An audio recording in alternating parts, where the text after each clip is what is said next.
Yeah, that's better. Hello, we've guys. got the chat back. Yeah, we've got the chat back now. So StreamYard has decided that this time it wants to play ball.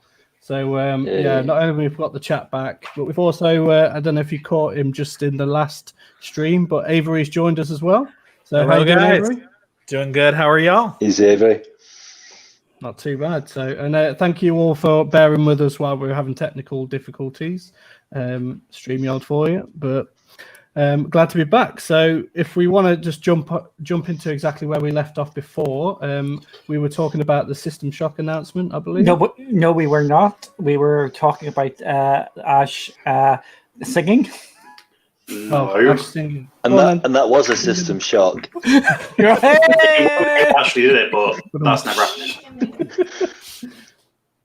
So yeah, we were talking about the System Shock. I'm not sure where all this is going to get stitched up together again. So basically, System Shock was announced that it was coming to Stadia on IGN, and then Games Radar said no, and it didn't appear on the trailer. So logo gate. I'm sorry, Google, if you're watching, for terming that, but yes, but logo gate was this may be part of logo gate. So and Lee was talking about that he had seen and heard that it was already on the trailers before. Is there anything more you want to add to that? Yeah, just as I said, I'd heard it was on previous trailers for it, and then for some reason it got removed for the Summer Game Fest one for some reason. I heard the Chinese took it down because of coronavirus. Welcome to Conspiracy Corner.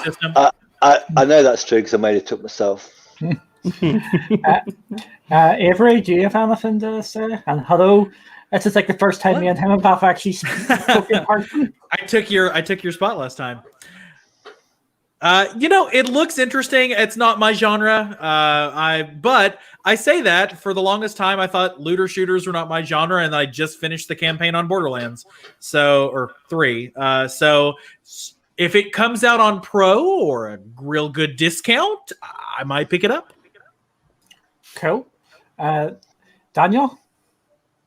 Yeah, same again. I've seen the odd trailers for it, and I'm aware it's an older type of game. It's just a remake of it. So depending on the price, I may or may not check it out. It looks to me like it could be in a lineup for a pro game at some point for free, but whether that happens or not remains to be seen. Oh, okay, I'm just going to change this back a bit. I'm just going to go through some of the quicker news here, and then we'll go back to the bigger topic because I think everybody wants to get stuck into that because there's a lot of meat and bones there. And the next one we've got is the Crayta has got a release date which is coming on the 1st of July, and everybody will be getting that if they've got an access to Pro. It is. I need to double check this. It has 2 editions, doesn't it? And Dan, can you help me with this bit here, because you understand why? If you can tell me what the 2 different editions are. So obviously you've got the base edition, which is in fact we're probably better off getting it on the screen actually, just so I'm not talking out my arse. Don't normally stop you now. Yeah, basically, and it's going. Crayta's going to be coming with a state share of sort. I think we're waiting for more concrete sort of details on. I was watching some of it's in-game currency that allows you to do things basically. And there's 2 versions of it. Dan, if you once you get the page up, again I can't remember the numbers, but yeah, there's the base version, there's a premium version. So premium version.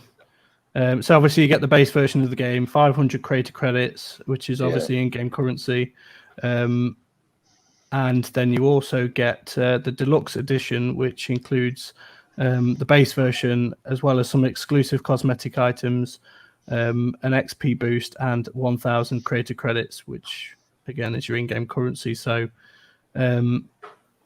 that's obviously the 2 versions that you'll be getting as well. Which suggests to me that there's a base version of the game as well, but I'm not 100% sure on that.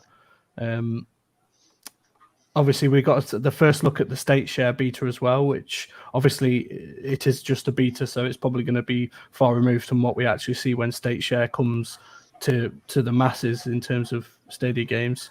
And Dan, can I just interrupt there? The version of state share that's actually been shown there is something we've actually put in an article that, recently here. It seems to be just shortening down the multiplayer links where you can go straight into the lobbies and brought into the games. If you can do that on the PC at the moment, this is just making it a lot more user friendly.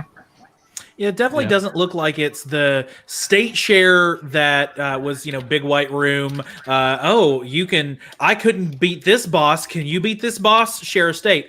So if it's more that you're sharing a link to your creation in Crayta, then you're not really sharing a state, in the old emulator days of this is my save point, which is fascinating. It's more just they kind of integrated maybe a hack around for sharing the games, the Crayta games, because it's unless we see it work differently, which it might very well, it doesn't look like it's going to be you jump into the Crayta game at the moment at which they share the link. It looks a little less specific than that, which is what I understood state share was going to be. Big white room presentation. Exactly, Avery. That's my point. This is opening up again communication issues, which I don't want to talk about. But yeah, I think it's slightly misleading at this moment in time because they are giving you a link so you can link to your games, but it's not specific parts. So yeah, I agree with you wholeheartedly there, Avery. Ashley? I've not got a huge amount to say about it.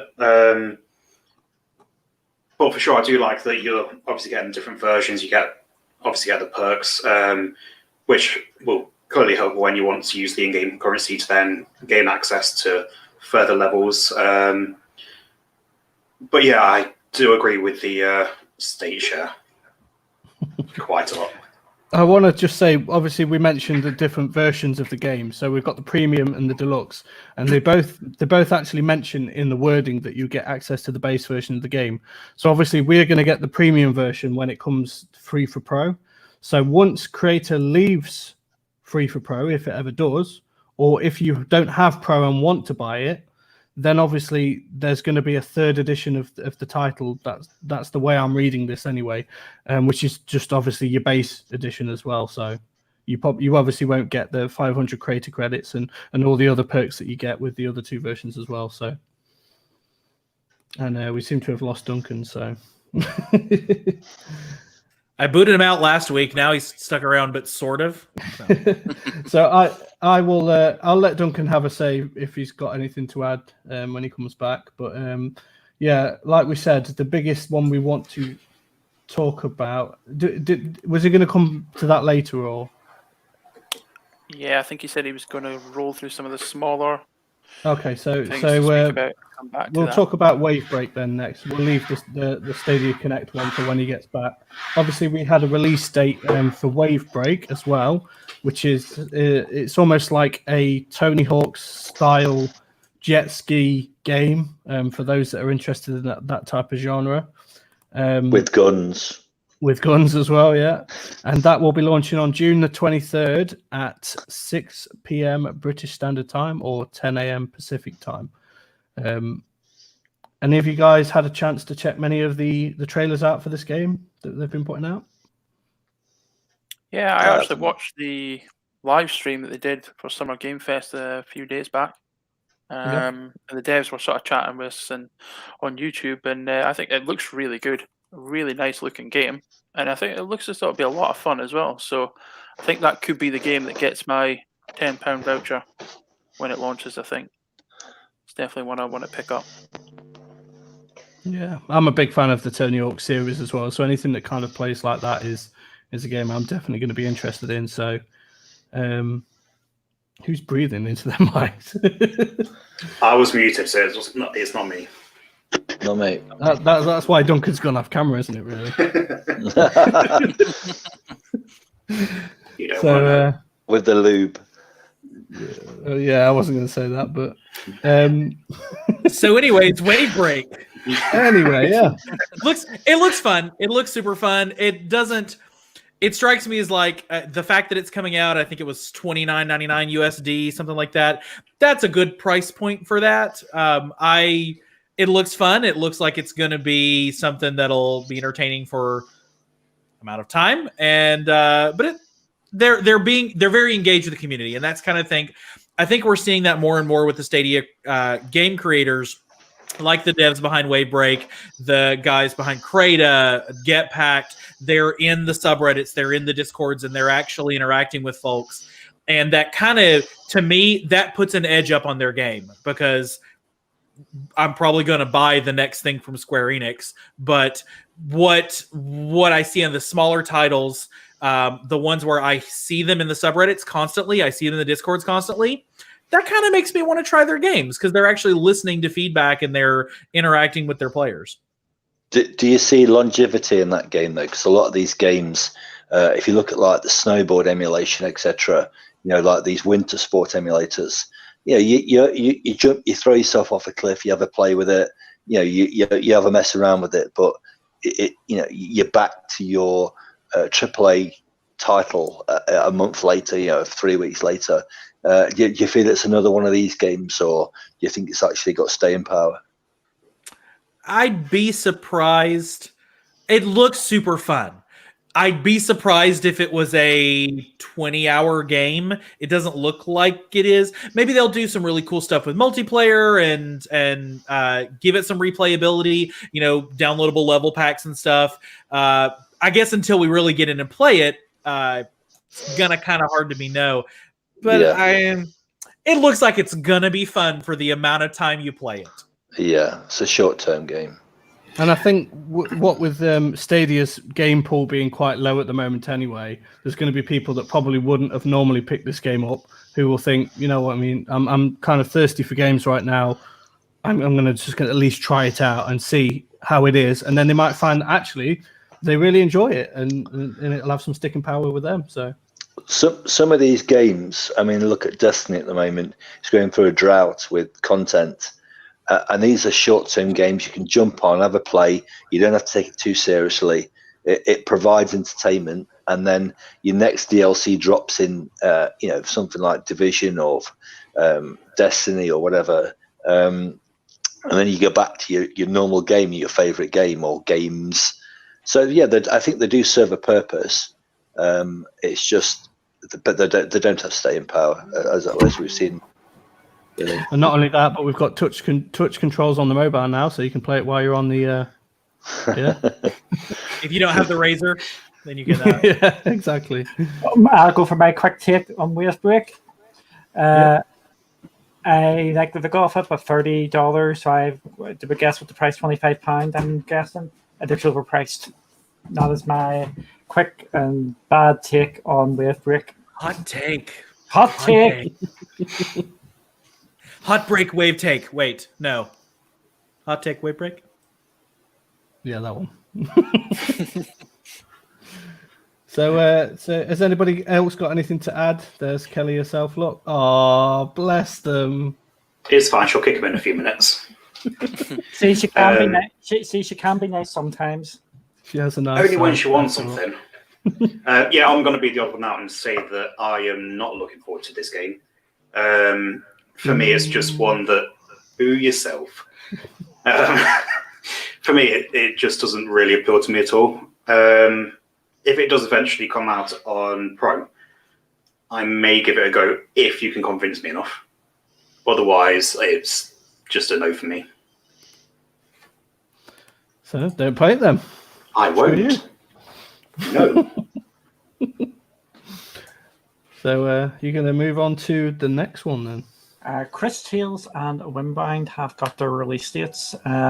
Chris Tales is coming in August, Chris Tales is coming in November. Windbound is coming in August. Isn't that correct?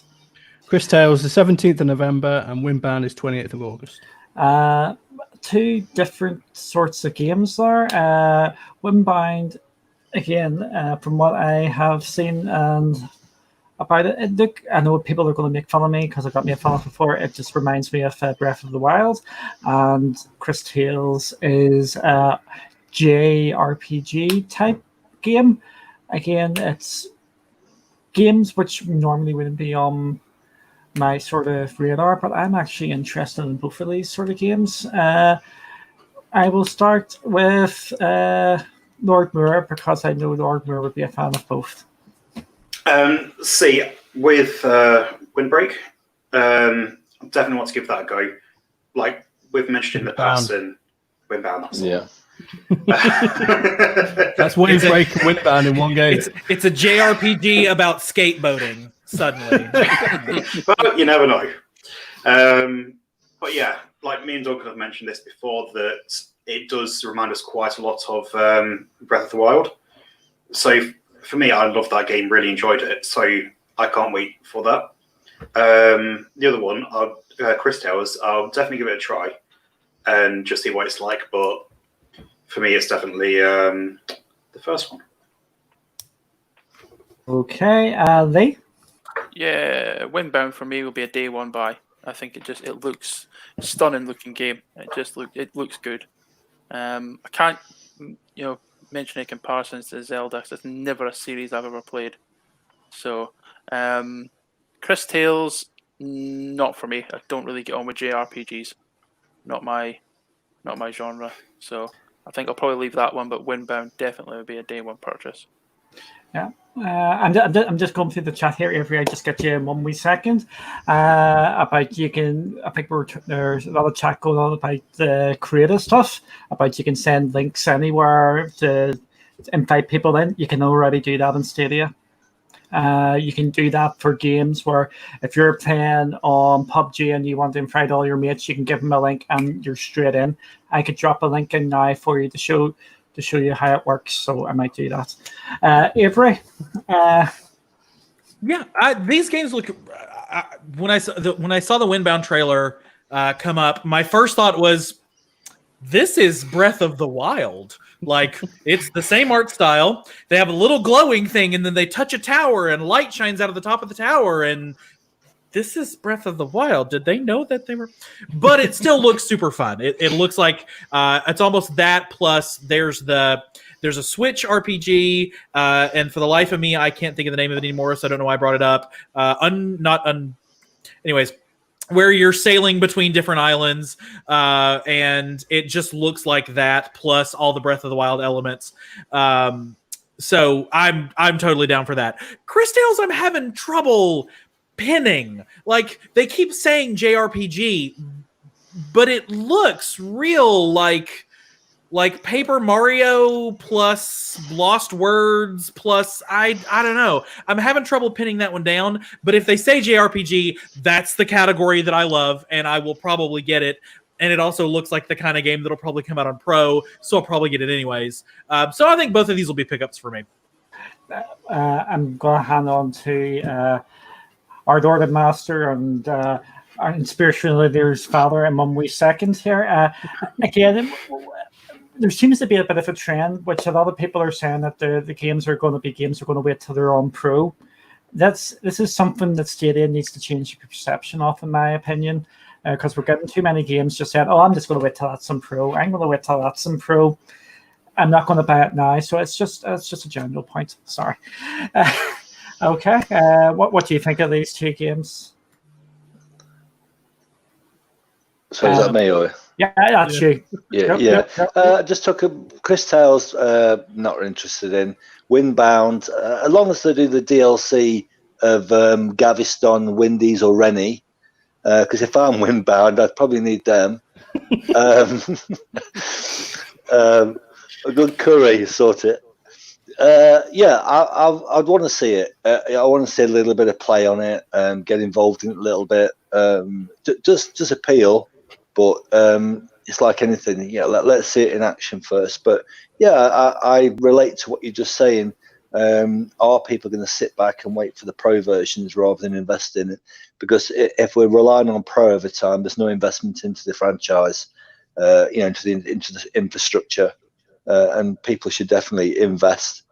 Even with a little bit of encouragement of discount like we've just seen, really. And not only that, but we're not guaranteed that every game is going to be Pro at some point. No, good point. I mean, I know there's a small percentage of games on Stadia at the moment, but I think the rate that we're getting games as well, there's more games coming out than what there is going to be available on Pro, if you know what I'm saying, because there's still games that we've had since day one that came out on Stadia that haven't been part of a Pro deal yet, such as Assassin's Creed. Will we ever see it on Pro? Maybe, but it won't be anytime soon. Is Jonathan, you want to add about the games, Dan? To be fair, I don't want to spend too long because I know obviously we've discussed these games in the past when they were first announced, but definitely I think I agree with a lot of what was said here today already. Windbound looks like something I'm definitely interested in trying. Chris Tales looks like it could sap too much of my time.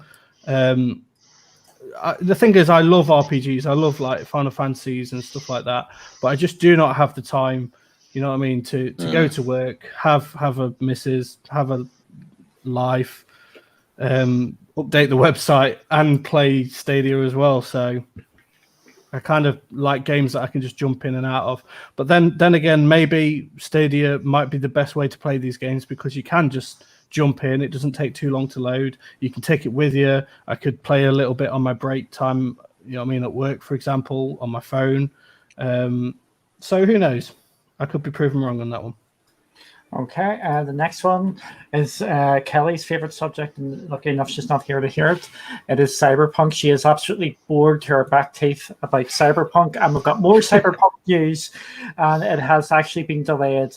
I want to put a big, massive statement out here before we go around the table here.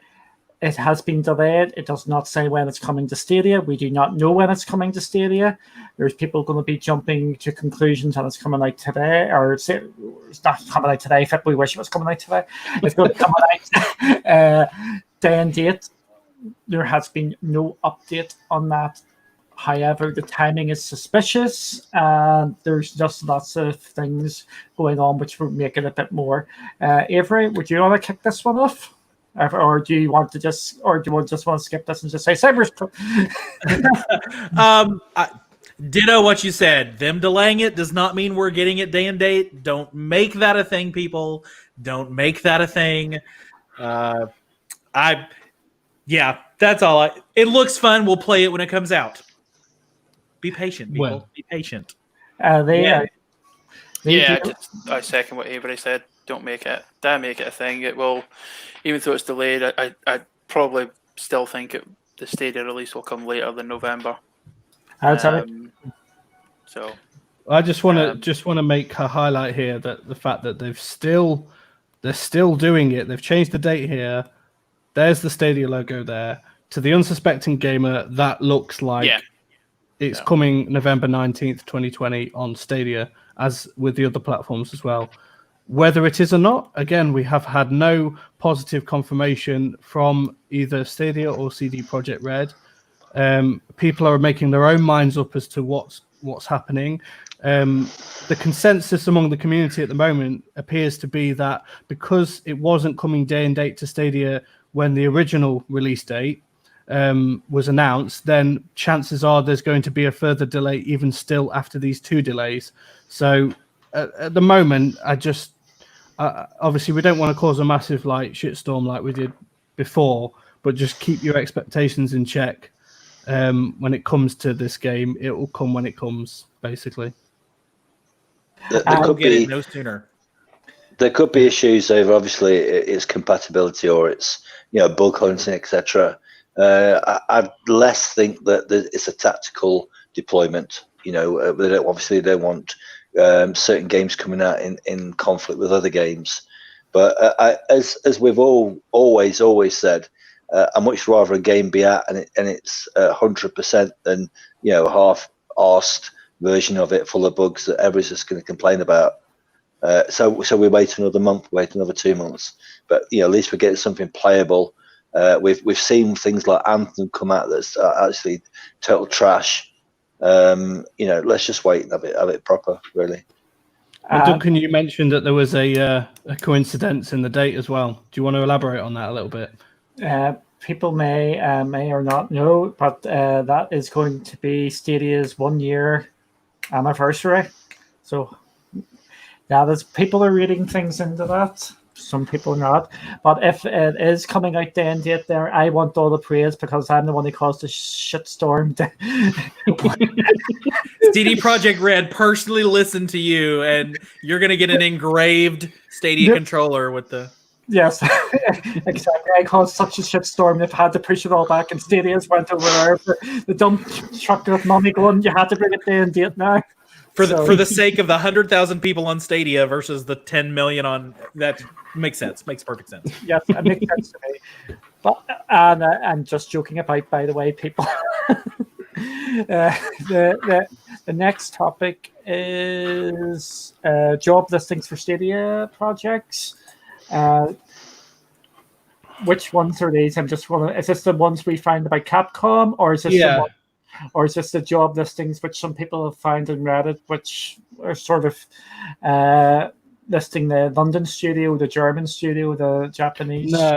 So this was the one about that you found about Capcom, and you found one as well. I'm just trying to find it here because I can't remember off the top of my head. Perfect World Entertainment.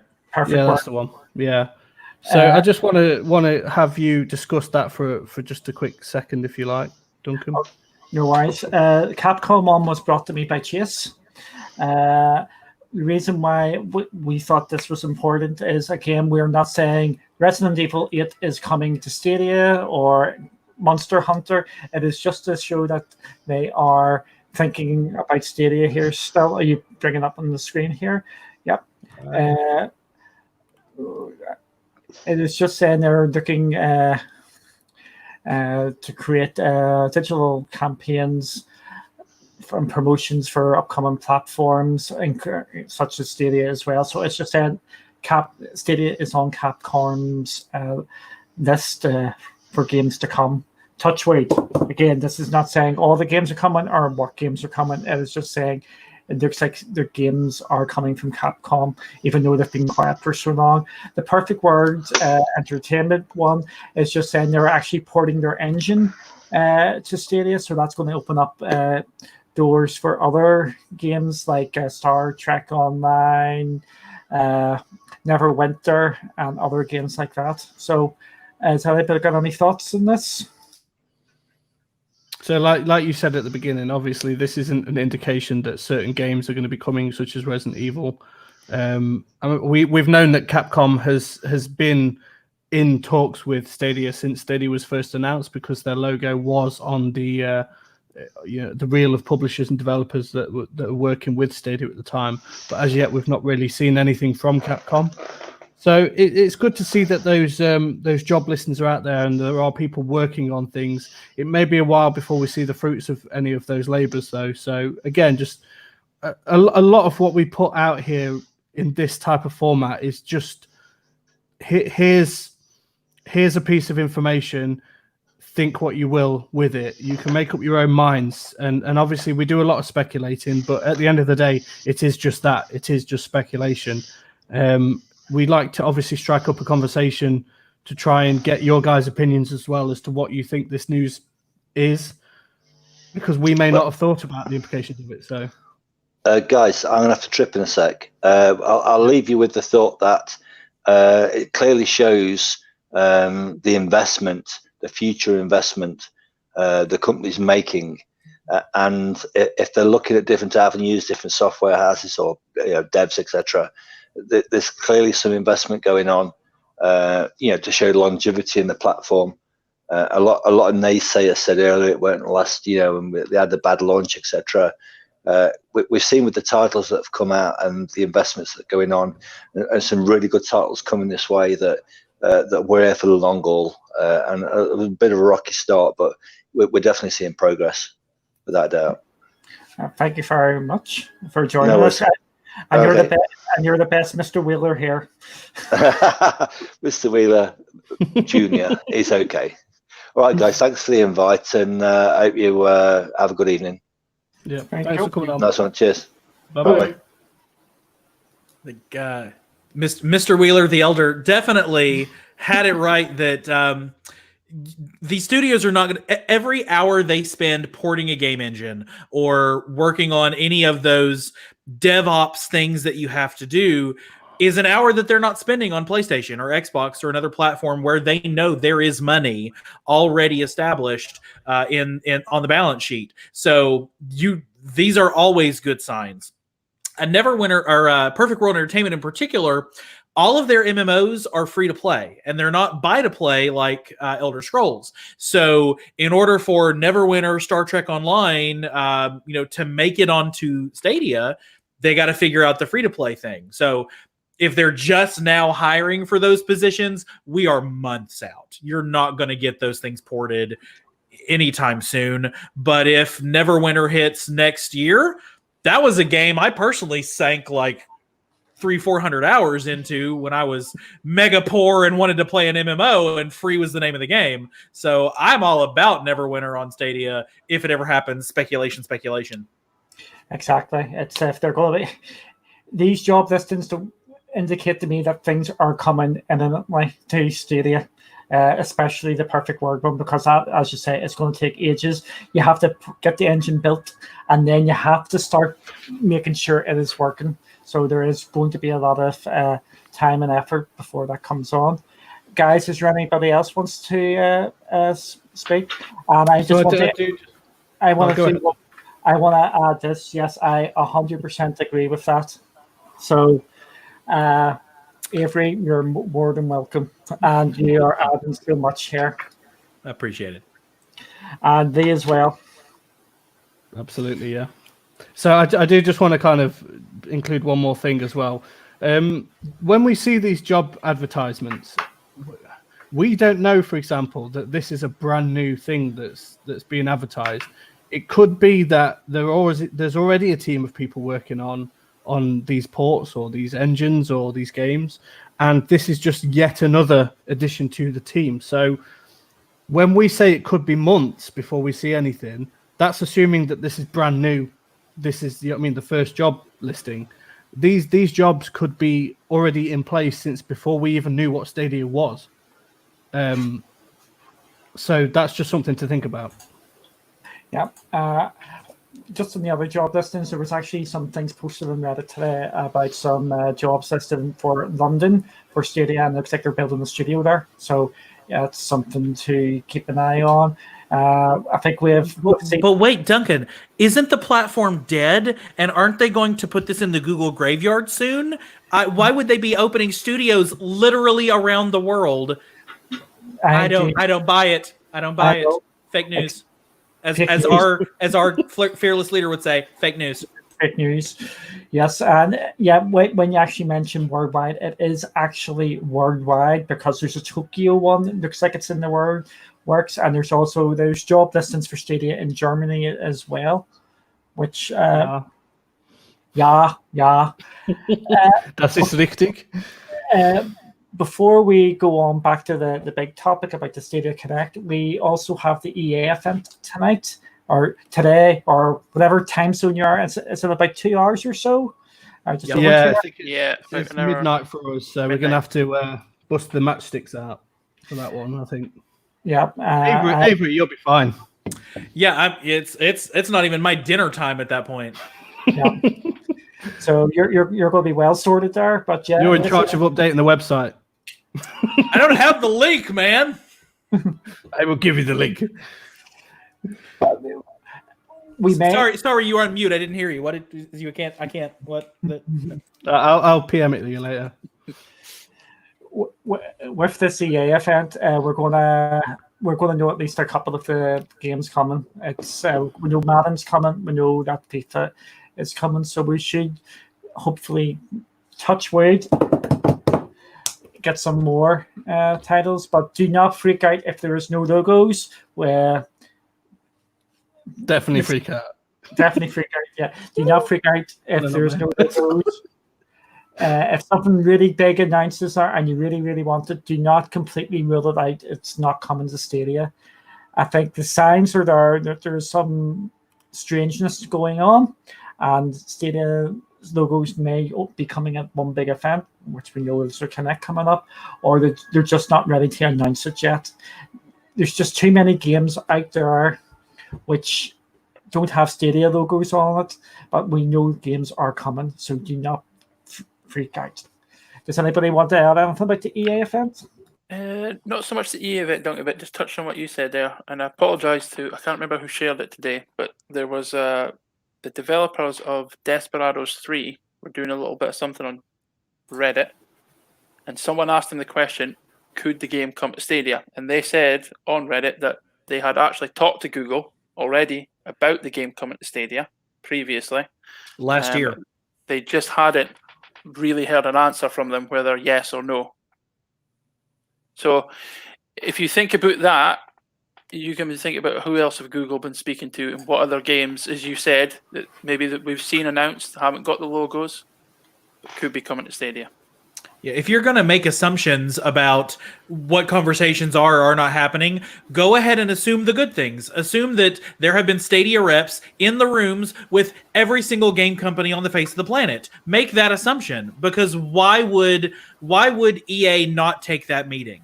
Why would Capcom not take that meeting? If you've got the single largest, most profitable company on the planet saying, we kind of want to have a chat with you, you're going to take that meeting. So just assume that they've all been in the room together and there are contracts that we are never going to get to read that are currently on people's desks getting redlined, and the games are coming. Why not be positive? I'm the relentless positivity person on all this, so why not?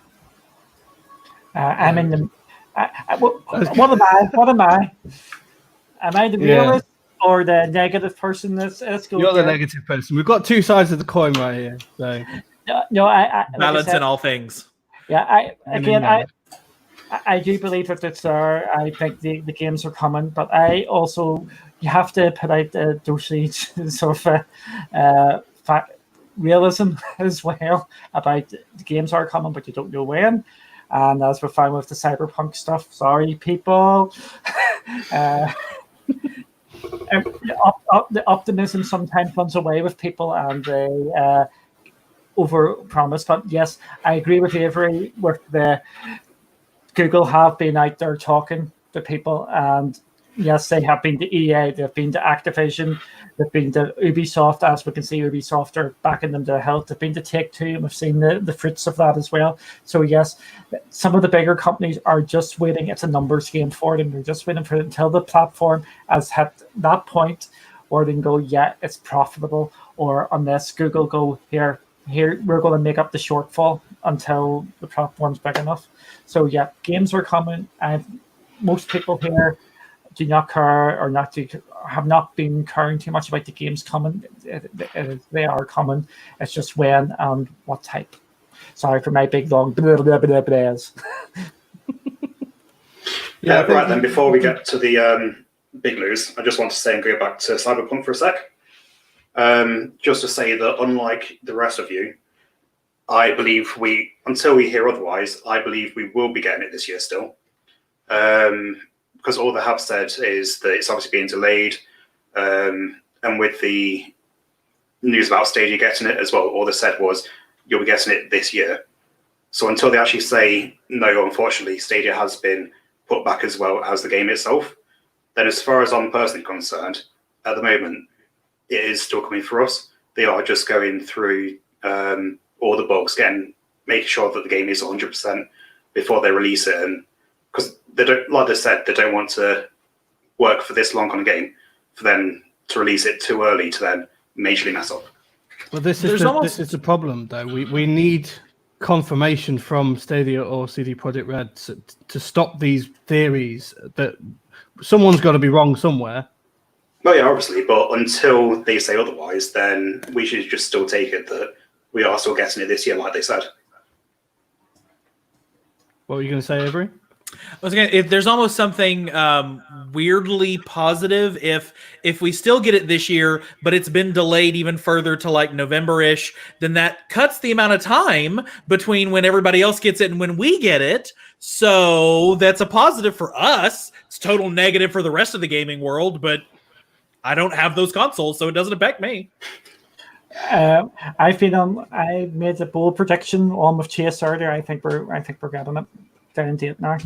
I think this latest delay, they can't. I think that it's just lining up that it's going to be coming, and I would be surprised if we get some funny business with it as well. I think. Yeah, I think everybody knows this is the game of the generation. We're not talking the game of the year. It is possibly game of generation stuff. So it is a must-have title for everywhere. And I think after the storms somebody created, talks have happened, and as even before this delay, I think that something will be going on to try and get this pushed up as quick as possible. It may be down to the next gen consoles as why Stadia was pushed back, so maybe they've delayed it to the next gen. I think there's got to be some sort of reason why neither CD Projekt Red or Google have clarified the release date for Stadia, because when you shared it earlier, Dan, the infographic on the website, it's still there. The Stadia logo is still there. And to someone looking at that, they're going to think, right, well, it's coming to Stadia on that day. When that originally happened previously, news sites ran with the story that it was coming to Stadia day and date as the rest of it. The Stadia community, the content creators, they all ran with stories and created videos on it. And then, at that point, I refuse to believe that nobody from Google or nobody from CD Projekt Red would have seen any of those stories. And at that point, if there was so one of them should have come out and said, no, it's not actually going to come to Stadia. Then it's coming to Stadia here. But they've been silent. They still haven't said anything. So I think maybe whether it's going to be at the Stadia Connect, or I know obviously CD Projekt Red have got an event coming up to showcase Cyberpunk a bit. Maybe they'll do the date then. But I think there's got to be a reason why they've kept quiet on it. Sometimes silence speaks volumes. With the people getting carried away saying Stadia, I can guarantee that I have been lampooned and said, Duncan, you know nothing, which is probably true like 99% of the time. But I was on here quite famous. I was talking every time Cyberpunk come up. I kept on saying it has not been confirmed day and date. It has been confirmed day and date for GeForce Now. There is question marks here, and most people in the community were going, no, it's coming day and date, it's coming day and date, it's coming day and date. And unfortunately, Duncan the Doombringer was right. And is that your D&D name, day and date, Doombringer? And that's actually what I put on Elder Scrolls. I played Elder Scrolls for about half an hour. That's what my name was, Duncan the Doombringer. On that. I think it fits. So yeah, I have been made fun of for saying that. So in some ways, yes, I'm right, but I don't like being right in this one. We won't know the release date until it gets announced or it gets released. That's all we know. I think we should probably move on from this topic because it's been done to death. And we still, other than that, there's an extra delay. We still know nothing more than what we did before. So, do you want to get on to the meteor stuff? Yeah, well, the meteor stuff is the next Connect, and I'm going to actually link it into what we've just been saying. We're going to be doing some things in the build up to the Connect. I'm going to try and get everybody on board, get some articles up, and a video or two. I'm going to make a prediction. We're going to get the pre-order Stadia Connect for Cyberpunk and a day and date. There's a wacky prediction. There's Duncan's wild predictions here tonight. So there is one. So Stadia Connect's coming 14th of July, I think was into that. So guys, what do we think? We'll start with Ash because, as you know, he talks too much in this podcast. Yes. No, for sure. We're definitely going to get some features like that. I'm hoping we'll get the full Stream Connect station. As well as that, there have been a dev or two that have been talking through Twitter. And from what they've said to me, it does seem like, I'm not going to say what it is just in case, because I don't want to get someone in trouble that they've said something they shouldn't have done. But from what the person was saying, they are expecting their game to come out on Stadia soon. It has already been chucked on for the rating system. And when I was talking to the people the other day, they were saying that they know it's coming soon, basically. And they just need to make sure they get through the deadlines first, which obviously with Connect coming up soon, to me, that goes towards that we're potentially getting it either on the day or around the day. But I do personally expect to see a few shadow drop games come in within the day. Obviously nothing major, just a few little games here and there. And I really want some come in at this date rather than coming soon. Dan, what about yourself there? And I'm just checking something out what I've just been told in the chat by X, and I'm just checking that out at this moment in time. Okay. So I just want to highlight some of the things in the chat, actually, because we've not really, now that I've got the chat back, we didn't have it on the original version of this stream, but I just want to highlight some of the points. So family share would be better released at the Stadia Connect. I fully agree with that, because I think there's a few people that, you know what I mean, that they want to play the games with their family, but they don't want to have to buy the game twice, for example. I know, for example, with me, it was quite annoying having to buy The Crew 2 twice, for example, because my missus loves that game. So it would have been nice for me to be able to share that with her, and she can just play it, and I don't have to buy it twice. So that would be a good one, especially with Crayta and stuff like that as well. That would be better. So you don't have to buy multiple Pro subscriptions. You don't see the point of pre-orders on Stadia. Yes, you kind of semi-right in that, but I think a lot of point when it comes to pre-orders is budgeting. So, for example, if you can afford a game now, you know what I mean, maybe you've got a bit of extra spare cash in your wallet this month, but maybe not next month. You can kind of put that money down and it's out of sight, out of mind type thing. You've paid for it. But yeah, you're right. Obviously, you don't have to buy the game. Well, you don't have to download the game, you don't have to install it, and so on and so forth. On the topic of pre-orders, I can tell you from, I work in software, and we think of all this really from the perspective of the devs and the designers and the markety artsy coder type folks. But that is not the only employees at EA and Ubisoft and Capcom. There's also a finance department, and the finance department has to sign the checks and has to sign off on major contracts and decisions. And so pre-orders are going to be the way that they can say, hey, we are budgeted to sell 20,000 copies of this game. We've already sold 15,000 on pre-order. Looks great. Fantastic. Hey, that other contract on my desk, I'm feeling better about it. I'm going to sign it. That's what pre-orders are for. Pre-orders don't have anything to do with us, because on Stadia, click, play, done. So we don't have to do the pre-download and the pre-patch and save a, you're not going down to Blockbuster to save your copy, in the game section. So pre-orders are all about corporate C-suite executive boards feeling confident in the platform. We do need pre-orders. We want pre-orders. We need people to pre-order. Sorry, Jerry, could not disagree with you more on that. One of the reasons I want pre-orders in the system, because it actually gives us a schedule, and it's two reasons. Hi, Natasha.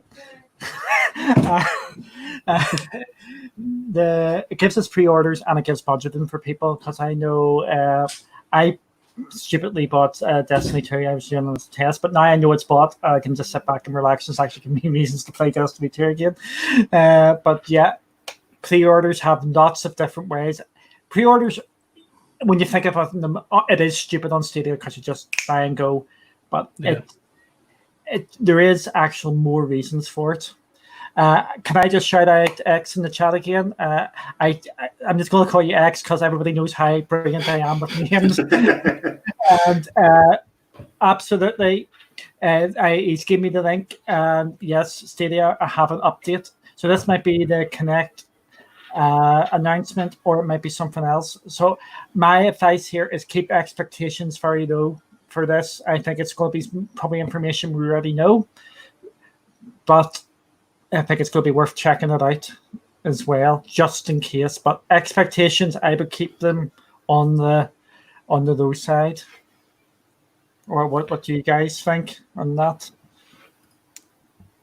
Yeah, I mean, they're going to be saving the meatier stuff for the actual Connect itself. So I can't see them announcing anything big during this. So yeah, I fully agree with that statement. So yeah, it's coming on just before the EA conference. So again, thanks X for that. Here's the thing as well: if that is a Stadia thing, that's actually clever for them. I'm going to give them props here because there'll be a lot of people watching that in the build up to the EA event. So there's going to be eyeballs watching that, which is something some of us have been talking about. They're trying to get more eyeballs onto it. Absolutely. So, Avery, what do you think of like the Kinect? Yeah, I'm excited for this one because there's a steady curve to Stadia over the past few months. Curve in terms of games, curve in terms of feature drops, and the fact that they have not reserved some of the pretty sizable things like the all Android access, the touch controls, those kind of things, which for a lot of people are pretty important. They've just put those out as weekly announcements. That those are already coming out, and they're still going to hold something in reserve for the Kinect. That gives me some pretty good hope that the Kinect is either going to be pretty high in terms of feature items, whether it's crowd play, crowd choice, family share, all those kind of things, or that we're going to get a lot more game news. But I'll tell you the thing that I think needs to happen more than anything else.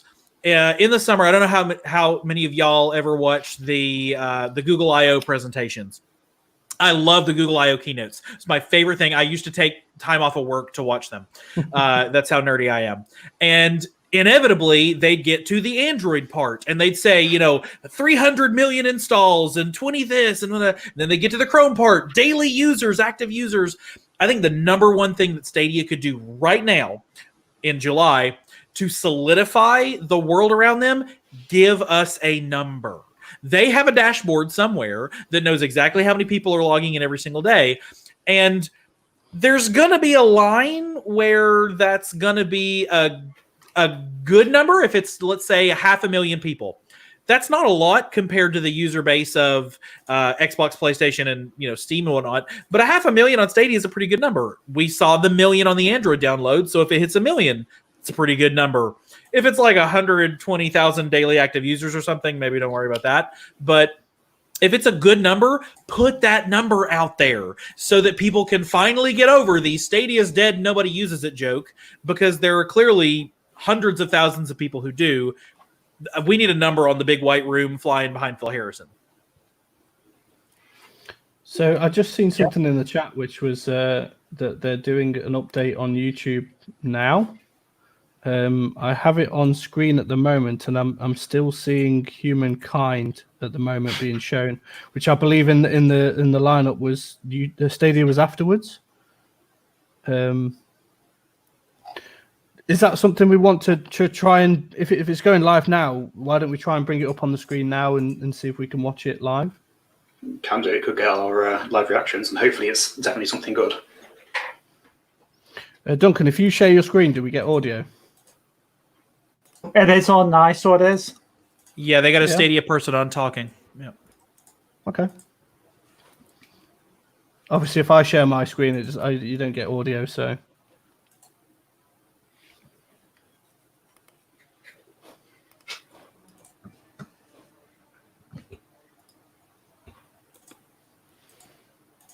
Yeah, they're currently having Jack Buser from the Stadia team. I've not actually heard of him before, so he's kind of a new player in the public. I've heard the name somewhere, but... Can I just say this here while we're doing it? Why the friend hasn't this not been talked about in Stadia? Why haven't they been told us? Come on, guys. Because someone has rubbish social media. Speculation. Are you on that, Duncan? No. Yes, no.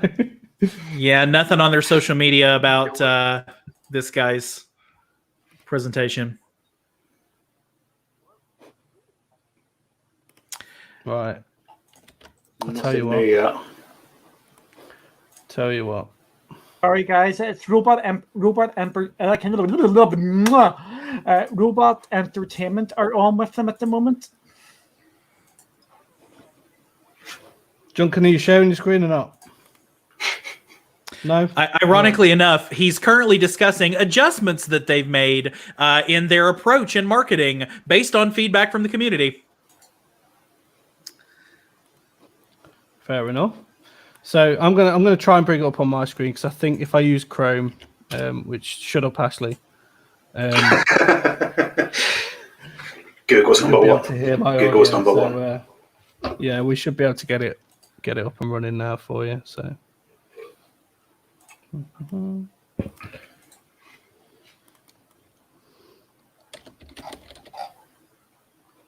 Dan's trying to do this now. Mine wouldn't let it do it.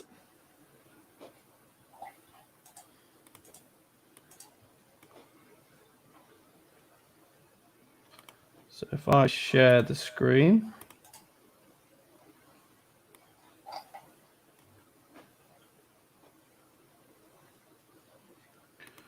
If I share that one.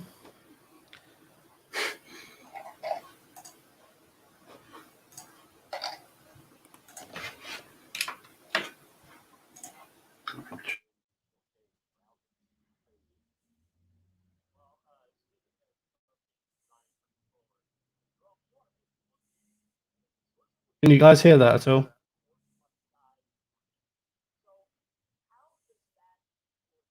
So I don't think I can hear you guys now. Yeah, I can hear y'all, but not the stream. That's Yeah, because can it's hear muted. everyone, but not the stream.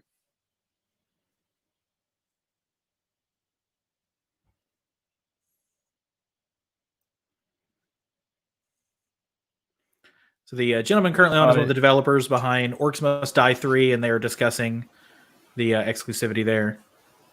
See, this is another game that I think we will be getting on Connect Day.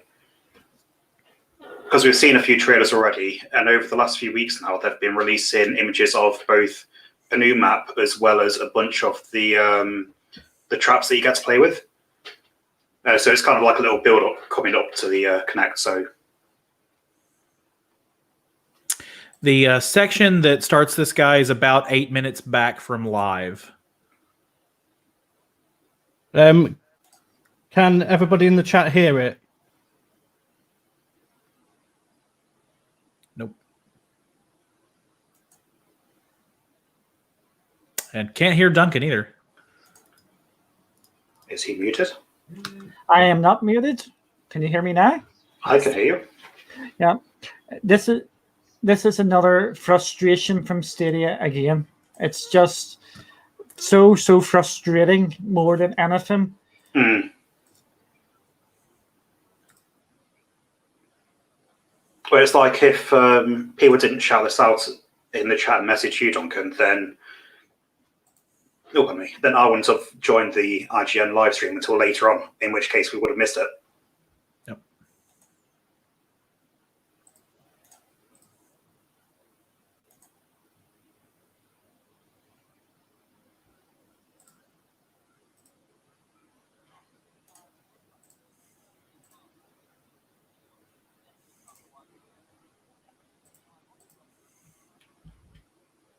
Jerry saying there's no audio. So if I pause that for a second. Yeah, I'm pretty sure you got audio when you did it on Google Chrome. So it looks like the people that they have are just filling folks in on this. Jack Buser, the director of games for Stadia. So new title on there. Mark Alexis Cote, executive producer of Gods and Monsters on Ubisoft. And then the Orcs Must Die, Jerome Jones, who is the designer for Orcs Must Die.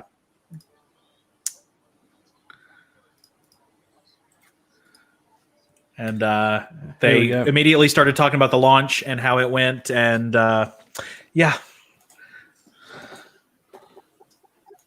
And then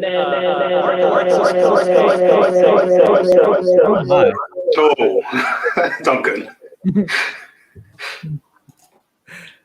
Is that Stadia really is the future? Are we getting loads of audio feedback there?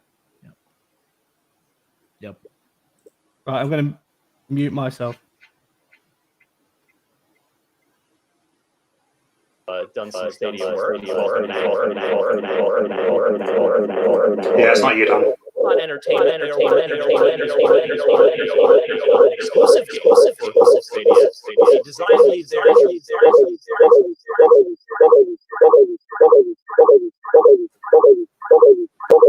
That's horrible. Yes, it is. Oh, what Who a is shame. that? Are we also getting audio out of your browser, out of the stream, perhaps? I wonder. Yeah, just give me 1 second, guys. Fun.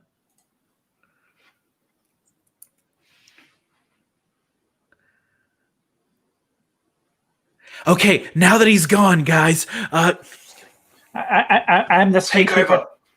I'm This is listening to ours this now. in the back. I'm listening in the background.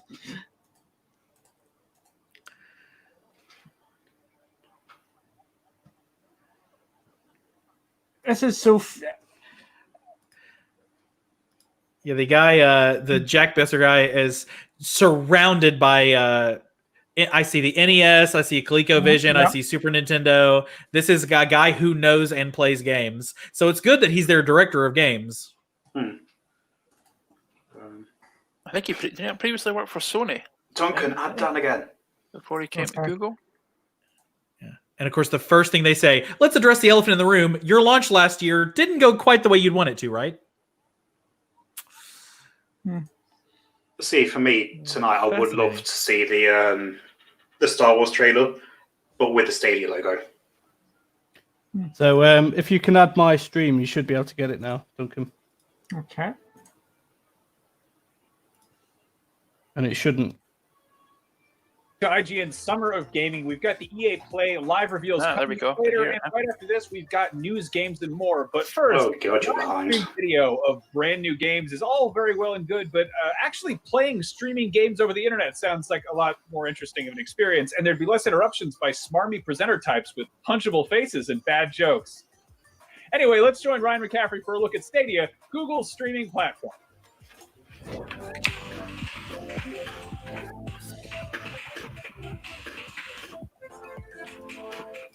Welcome back to IGN Summer of Gaming. I'm Ryan McCaffrey, and it's time to check in on Google Stadia. They've had their launch last fall. They've been making a renewed push to get some eyeballs and hands on their service. So I'm joined by three folks tied to Google Stadia today. First, I've got Jack Buser, the director of games. Hi, Jack. Hello, Jack. Hi. Hello. Hello to you as well. Don't get too excited. Thanks for joining us on our stream, Jack. We really appreciate it. He's also done So, what do you think of Stadia? If we could just cut off the Ryan guy and then we could say the questions out loud. Their team is Can you arrange the logo? an exclusive game for Google Stadia. The design lead there, Jerome Jones, welcome. Hi. Guys, thanks so much for joining me. Let's get the elephant in the room out of the way.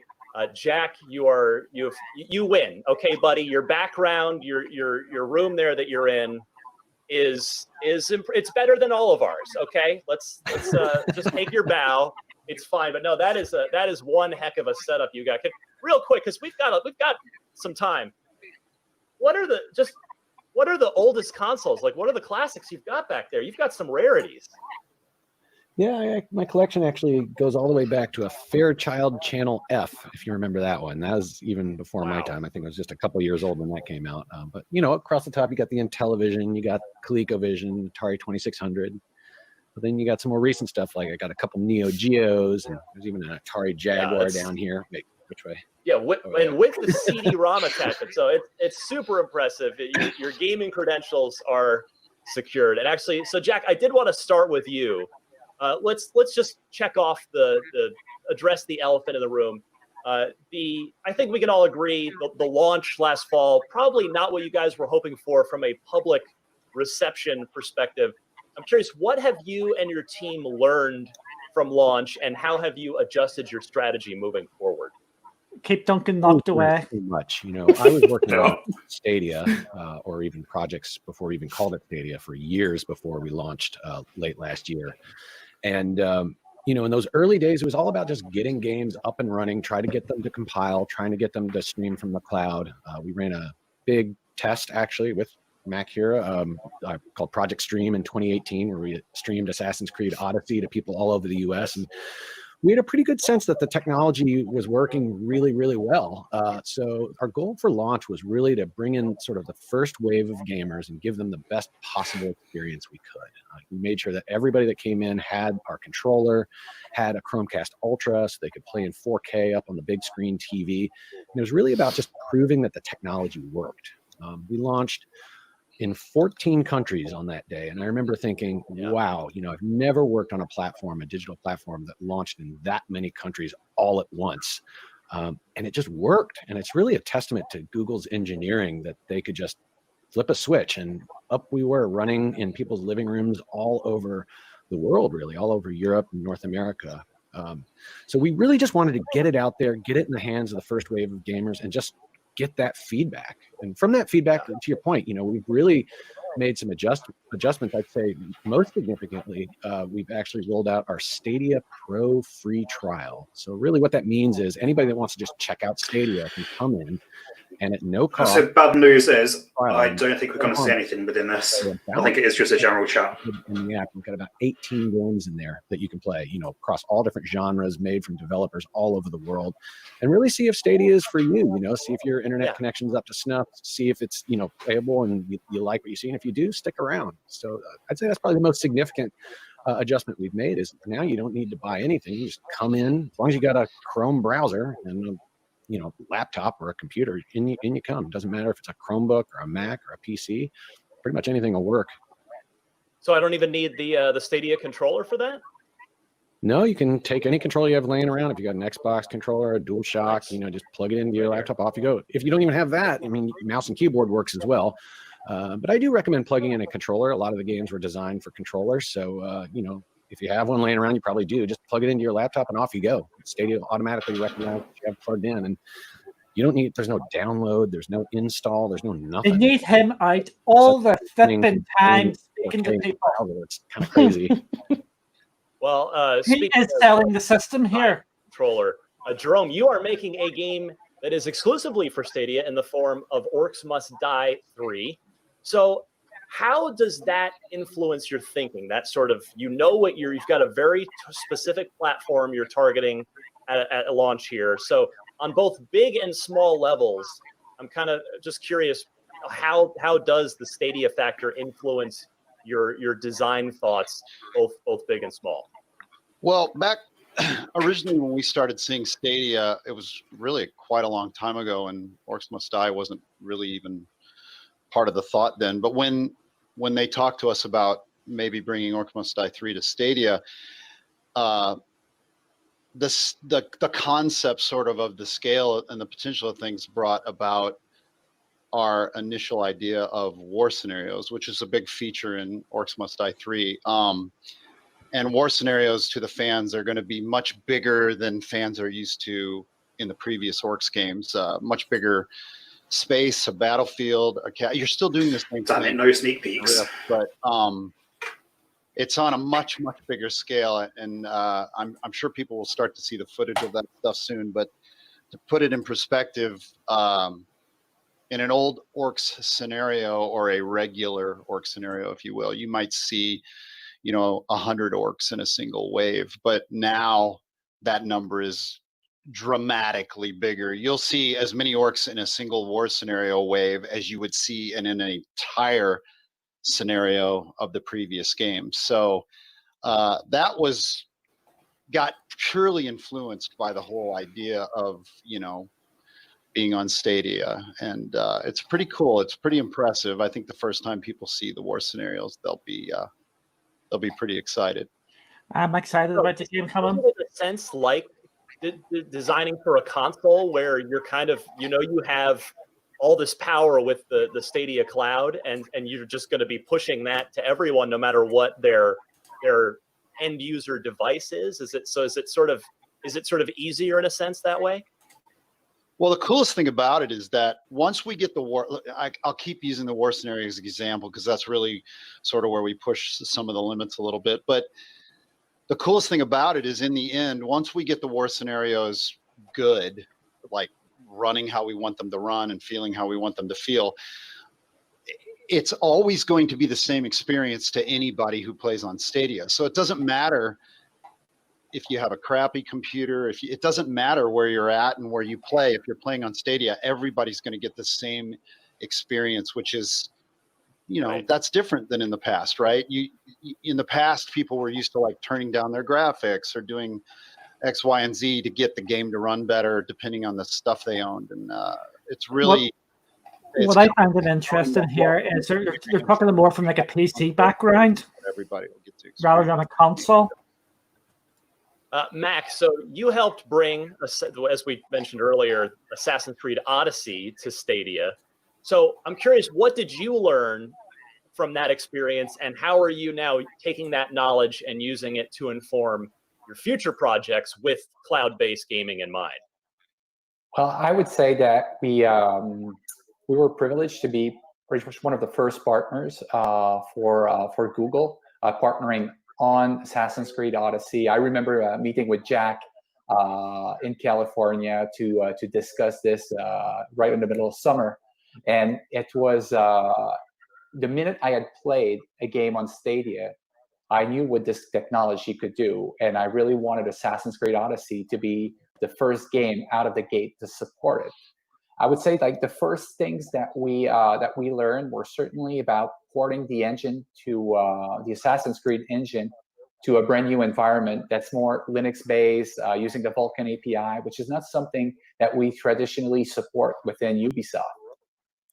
And doing that work allowed us to was very beneficial for Ubisoft in a way, because we then shared that knowledge with the entire company, allowing us to bring pretty much the entire portfolio and all the upcoming games to Stadia, which I would say that partnering very early with Google on this allowed us to gain an edge on this platform in a way with the rest of our portfolio. So a lot of learning to work with a new partner, being able to shape as well, I would say, the pipeline, the development tools, so that they work to our liking, was something that was very interesting as well. Well, I guess, it does make sense. Ubisoft historically is always embraces new platforms of all kinds really early on. So it's cool to see. So for all three of you, what as the three of you see it is the biggest obstacle to overcome with just really like a psychological hurdle, just trying to get gamers to embrace and accept cloud-based gaming? The resistance for some people, they're sort of attached to the idea that, oh, I don't physically own it. It could be shut off and be taken away from me at any time. So I'll start with Jack on that. What do you think that biggest obstacle is to get through to customers sort of on the psychological side? Sure. I mean, strangely enough, I think one of the biggest obstacles is just getting people to try it, because once they try cloud gaming, especially with Stadia, they generally fall in love with it. I mean, I've shown this technology to people all over the world, even before it launched. After it launched, we see people come flooding in, especially. If you don't tweet out that you're actually doing a talk explaining what it is. By and large, folks are just saying, wow, this really works. Like, this feels like I'm playing on a local PC or game console, but there's nothing here. It's just my old laptop with a browser. So just getting people to try, they generally figure out like that the technology really, really works. In terms of like local media versus, downloadable media versus streaming, it's one of those things where, just like in movies and music, we've seen, generations of technology, technology improve to the point where now, you're streaming movies, you're streaming music. And yeah, there's still people out there that like to listen to music on vinyl record, and that's totally fine. In fact, I do it myself. But we really wanted to adopt like the state-of-the-art technology to really push the industry forward and push forward what a game could be. And it really is streaming technology that enables us to achieve this. I always give the example of, I'm a dad, my daughter, she's a teenager now, and I have all these photos that I used to keep on my hard drive on my computer of her growing up. And I was always so nervous. If anything ever happened to those photos, what would I do? And it wasn't until the cloud services like Google Photos came along and I could upload all of these photos to the cloud, and it just felt so much more secure that they were in a place where, like, if my basement flooded, hopefully not, or anything like that. They were in a place that were safe. And so, having these games in these giant data centers, the same data centers that host these photos, they're in just such a secure location. It just makes me feel good about, being able to preserve this stuff for the future. Jerome, have you run into any resistance of trying to get people to try Orcs Must Die? But it didn't say that they wouldn't ever it's shut it down. not on a physical machine somewhere. Sure. I mean, if you read the internet, there's always going to be people. I mean, change is hard, right? A lot of people just aren't up for it. But I think you just got to think, do you like Netflix? Do you like Spotify? I mean, it works, right? You just got to try it. To me, it's like a mobile LAN party. Like, you could just take your games wherever you go. If you're a console player, you can take your controller with you, and your games are with you. You can play anywhere.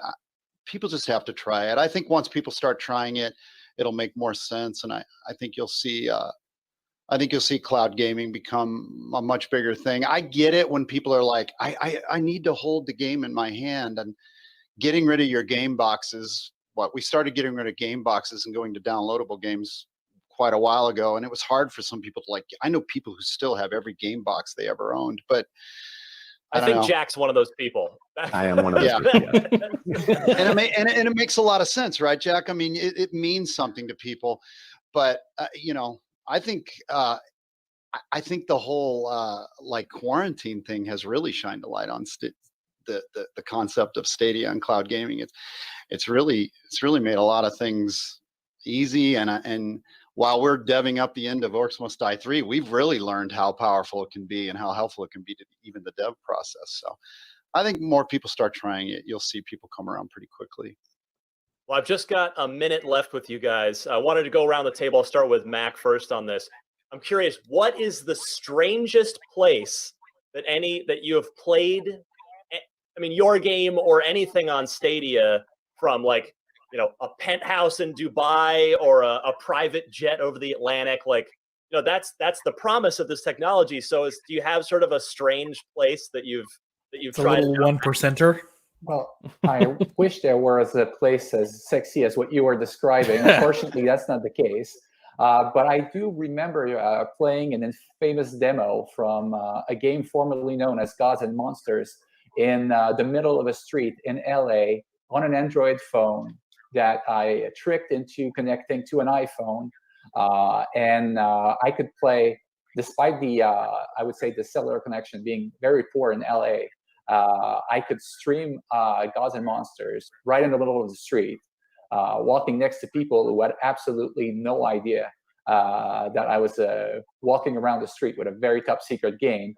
And I was super excited because Jack he leaked it. Google had lent me a prototype of their SDK for mobile, and I was just so excited to try it that I had to try it in the middle of the street. Nice. Jerome, real quick. Well, it's clear that Jack is the only one in a penthouse in Dubai, if you look at the back of his room and everything. But for us, or maybe a basement in Dubai. For us, it's been mostly the fact that we're having to dev from home to finish up the game. So it's just fairly simple to move from room to room, even out on my back porch where there's a television, and test the game, dev the game. It's just shined a light on the convenience of Stadia's potential. Sean. All right, the producers are in my ear. We are out of time, gentlemen. IGN Summer of Gaming must move on.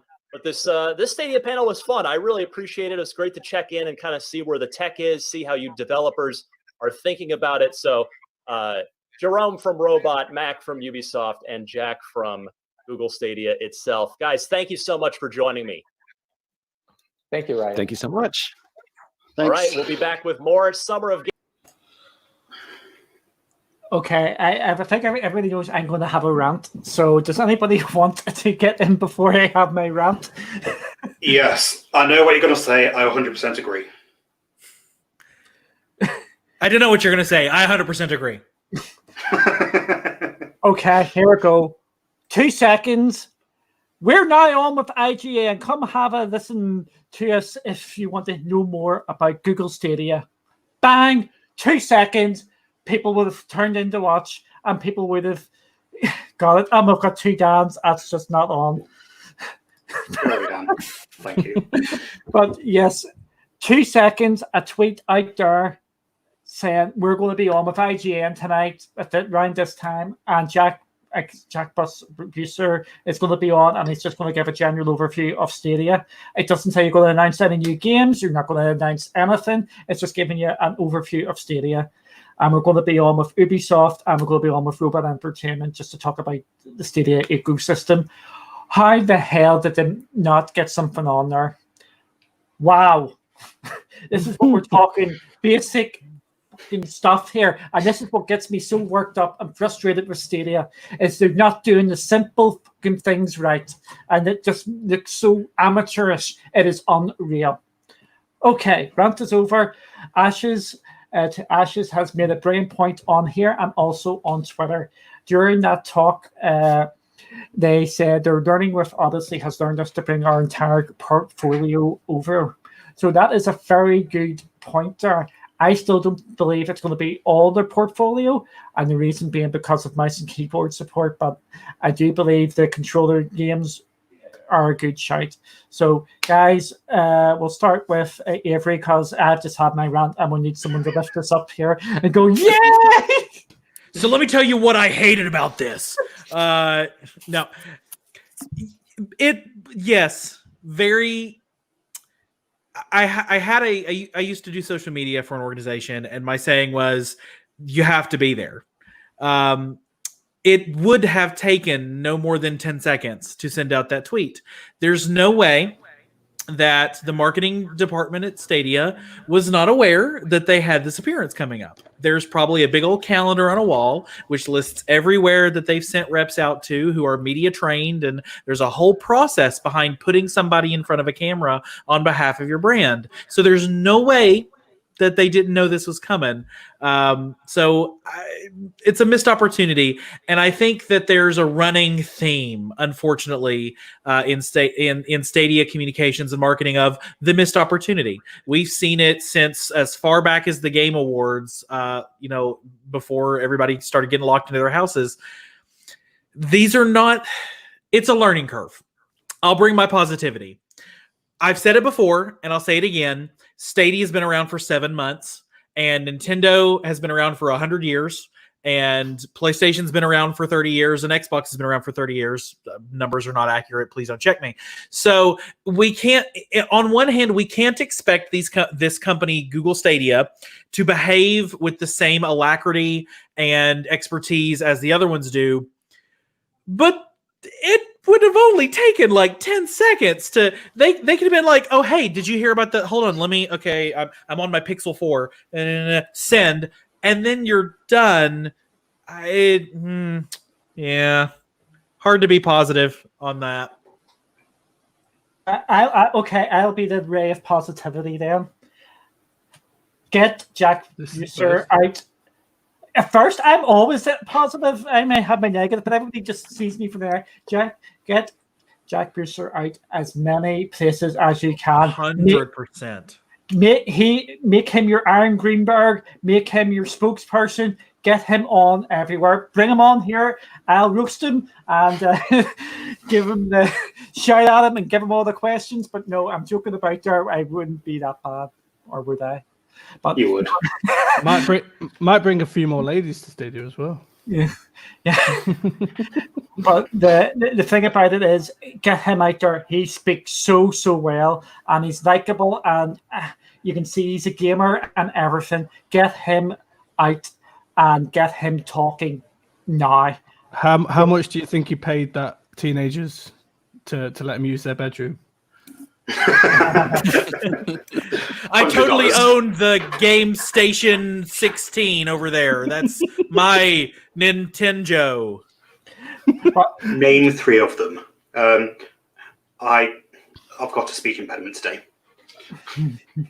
I'm just going to go on Avery's wee point here about they're a young company. Are you a marketing expert? I'm not. These people are meant to be marketing experts. If it takes them 9 fucking months, sorry, I'm just in swearing mode now because this is actually really frustrating. And I've had it's gone 11.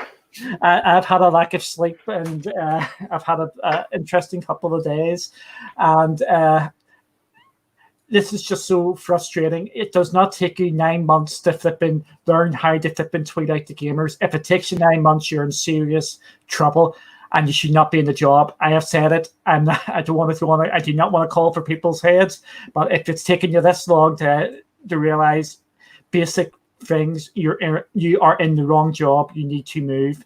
This is absolutely shambles again. This was an easy win. And we're not talking, we have to overthink this. It's not putting out a statement. It is 10 tipping words or something. Come join us in IGN now for an update on how Stadia works. I actually had it on a tweet here. It was only like 5 words because I'm just things. What was my tweet I came up with? Interested in Google Stadia? ? Check out our talk with IGN now. Boom. I'm going to play devil's advocate here, right? No. And tell me if you think I'm being like an idiot when I say this, but this obviously wasn't marketed at people who are already invested in the Stadia ecosystem.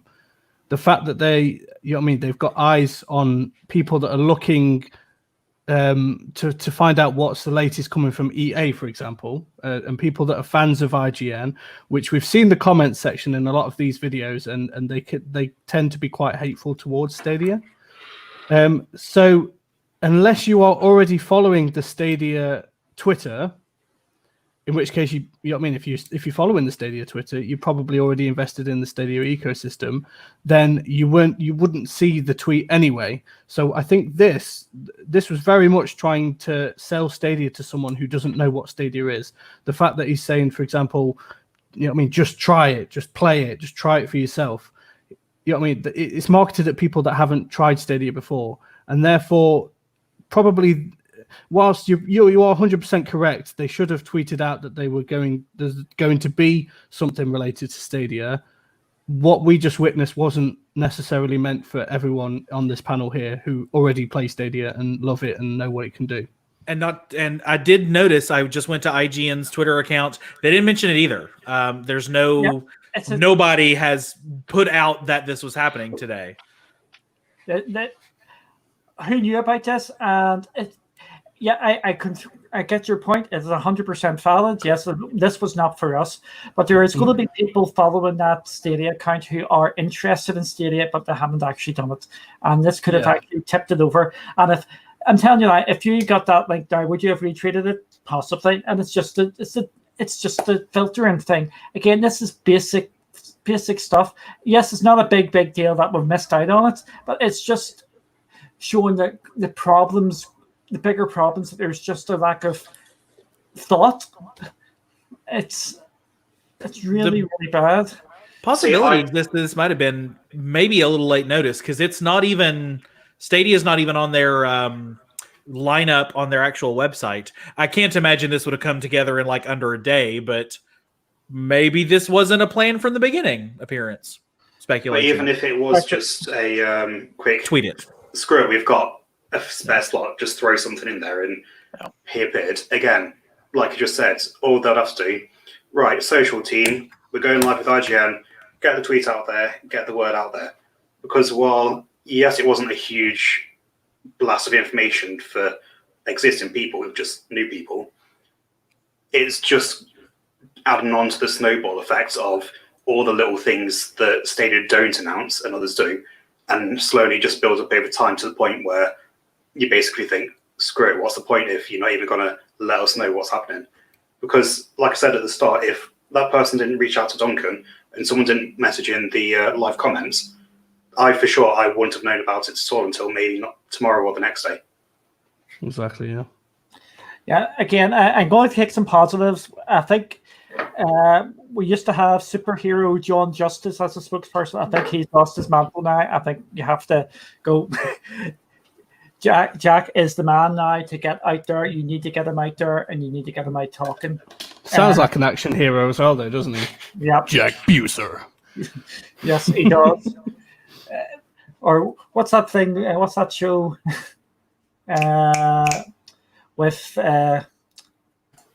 it's going to come to me when this is all over. Yeah, but 24. Continuum. 24. Jack Bauer. Lost. Yeah, Jack Oh, Bauer. I don't. My missus fancies the pants off of that guy. Kiefer Sutherland. Yes, no, and you become. She absolutely loves him. But the positives are, I think we have got someone. If they get him out there, he can be the figurehead for A Major Nelson. I mean, for Xbox. Yeah. Somebody who you can know who will come and talk, because Phil Harrison is doing his stuff behind the scenes. The other people are doing the stuff. He can get out there and actually talk to everybody. So yeah, I think it's a big positive for this, and I think it actually went over pretty well for me. Just watching it. Yeah, I mean that's it. That's the frustrating thing about Google not putting it out there a bit. It was actually a decent little interview, wasn't it? I mean, I think it was Ryan McCaffrey, the host. He actually asked a lot of good questions and got some really good answers from them. And the questions that are asked in all of the public domains where Stadia is not like the primary, console of choice, if you like. Me and Duncan were on a podcast the other day, which was just about gaming in general, not necessarily Stadia. And they asked exactly the same questions. What happens if, for example, Stadia decide to can, Google decide to can Stadia? I mean, do I lose all my games and stuff like that? And whilst I feel he kind of semi-dodged that question a little bit, because he didn't necessarily say anything, what would happen if that was the case. And he didn't necessarily say that wouldn't be the case. Maybe you couldn't say for legal reasons, I don't know, but they're all questions, legitimate questions that people have in the community, and I think some people may have gone away from that stream going, you know what, I am just going to try Stadia. Like it says, it doesn't cost me anything to try it. I get a plethora of games up front, which I can literally just open without any downloads, no updates, blah, blah, blah. So I think it's going to convert some people. Yeah, it will do. And I think people will actually maybe give it a go just to try it. Sorry for the rants and stuff. That's all right. Sometimes you need to. I needed to get that rant out. Do you want to say hello, Kelly, again, since you're back? Hello, Kelly, since I'm back. Oh, there we go. Hi, Kelly. So, do you want to go to the Stadia Connector, or should we leave that to the next time? Because I know we've been on here for a fair bit now. Yeah, I mean, if anybody's got any last-minute thoughts, feel free to pipe up now. But if not, we'll go ahead and kind of wrap this up, because it's getting late for some of us here. So, I don't know what you guys are talking about at 6:00. Is it late where you are? What is? Yeah, 11:15 at night. And you can stick your hashtag Team Kelly's right up your. Oh, you said hashtag Team Kelly? Okay, one sec. Let me just... No, stop it now. Put the phone down. Put it down. Without the hands on it.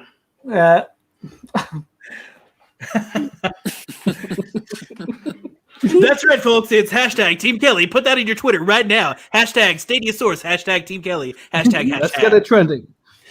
Let's not get it trending. Number one in North America, at least. And not North Canada, by the way, I heard that earlier. Canada is not just the north of North America. Exactly. Canada is America's hat. Thank you very much. Canada is God. Oh, yeah, you can tell him that there. What, did I know what he looks like that I can go shoot him? Yes. I wonder now which one I'm talking about. Quick, turn your cameras off. Yeah, but yeah, do you want to finish wrapping up there?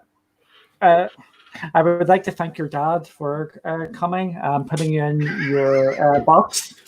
And yes, we want to say. Wait, hang on a minute. What?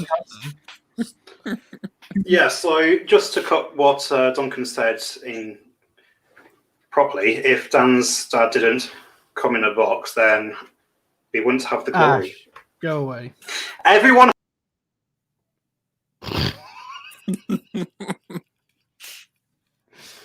So, like and subscribe. Be sure to hit that share button below. And Yeah, no, I know he couldn't stick around for the whole thing, but big shout out to my father for joining. I know he's kind of been watching a few of these for a while now, and he was eager to jump on and do a stream. And who knows, we may have him on in the future again as well. So, big up to him. So before I do that, I just want to thank our patrons, as we always do at the end of our shows. So we've got a few new platinum ones there as well. This guy as well. Big thank you to this guy. Our gold patrons, our silver, and we've got a few bronze ones now as well. So massive thank you to every single one of you for your support for the channel. It goes a long way in helping us out. And if you want to become a patron, there's a few buttons that you can click at the bottom of every Stadia Source page as well. And you can also now buy us a coffee if you want to just make a one-time donation, for example, instead of like an ongoing one. You can buy us a coffee, which is just a small amount that you can give to us to say thank you for everything we do. But of course, this is entirely optional, and Stadia Source is and always will be free. So this is just if you want to say thank you. And also, again, a big thank you to Rock for hosting our website as well, as always. So that's pretty much everything I wanted to talk about. Any of you guys got anything to add before we wrap the show up? Yeah, just a one quick thing. one. Thunder Goose MD. Did we ever find out what the MD stands for? Maryland, perhaps? That's the state I live in, MD. No, we didn't. Discussed it a couple of shows back, and we were all a bit, what's it stand for? Did anyone ever get to the bottom of it? Massive duck. He's a thunder goose. Massive duck. Yeah. Sorry, that was a foul joke. I apologize. We've said much worse. Wow. You know, I did notice, guys. I just noticed we're sitting at 18 patrons. I'm just wondering if there's somebody in the stream right now sitting on that live chat that might want to get that number up to 20. Just saying, guys. You gotta get the American entrepreneur. We'll ask. Pay. Give us the money. Come on. It's American. That's what we do. Yep. Get the numbers up. So, thank you for everyone that turned out to our stream today. Sorry for all the technical difficulties that we've had. We will obviously try to work to make sure they don't happen in the future. And yeah, let's look forward to the Stadia Connect when that comes out. I'm sure you'll see us before then anyway. And we'll see what the IGN, the EA event holds tonight. And we'll catch up with you the next time. So, goodbye. Goodbye. That's how for now.